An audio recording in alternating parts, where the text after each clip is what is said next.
નમસ્કાર કલમ યુદ્ધ સમાચારની સાથે હું છું આપની સાથે પાયલ બામભણિયા। તો જોઈએ આજના મહત્વના સમાચારમાં।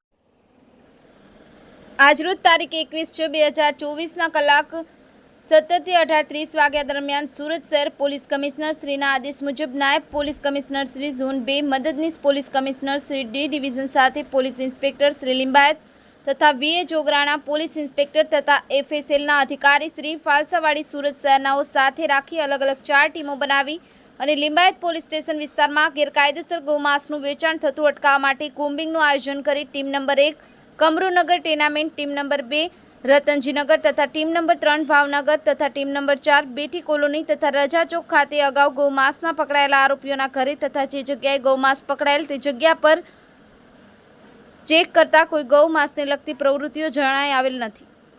બ્યુરો રિપોર્ટ કલમ યુદ્ધ સમાચાર રમેશ સત્યની સાથે।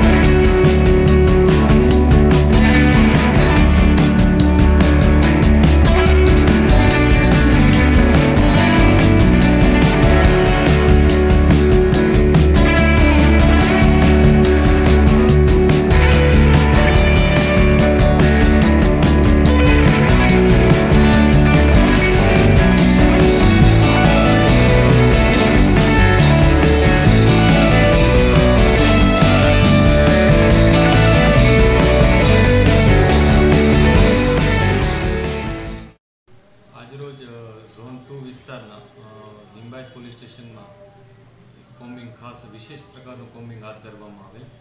આ કોમ્બિંગમાં અગાઉ જે લોકો ઉપર ગૌવંશ હત્યાના અથવા ગૌવંશનું જે માંસ વેચવાના માટેના ગુનાઓ દાખલ થયા હતા એ પ્રકારના જૂના ગુનેગારોના કામ કરવાના વિસ્તાર અને રહેઠાણ કે જ્યાં અગાઉ માંસ મળી આવેલ હતું ત્યાં અમે કોમ્બિંગ કરી હતી, રેડ કરી હતી।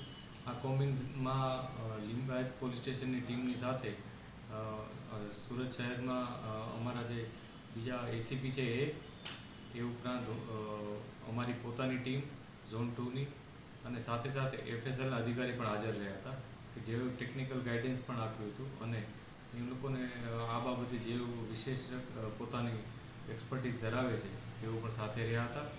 આ સમગ્ર બનાવમાં અમે સંયુક્ત રીતના એક કોમ્બિંગ કર્યું હતું। તમામ જગ્યાએ તપાસ કરી હતી। હાલ કોઈ એવી કોઈ ગેરકાનૂની વસ્તુ કે ગેરવ્યાજબી વસ્તુ મળી આવેલ ન હતી, પરંતુ લોકોને અમે અપીલ પણ કરી હતી કે આવી કોઈ પણ વસ્તુઓનો કોઈ સંગ્રહ ન કરે અથવા આવા કોઈ પણ ગૌવંશની હત્યામાંનો કોઈ પણ બનાવ ન બને એની તકેદારી રાખે। જે પણ નિયમો છે, જે પણ કાયદો છે, કાયદાની મર્યાદામાં રહી અને કામગીરી કરે। પોલીસ આ બાબતે તેઓને અપીલ કરી હતી।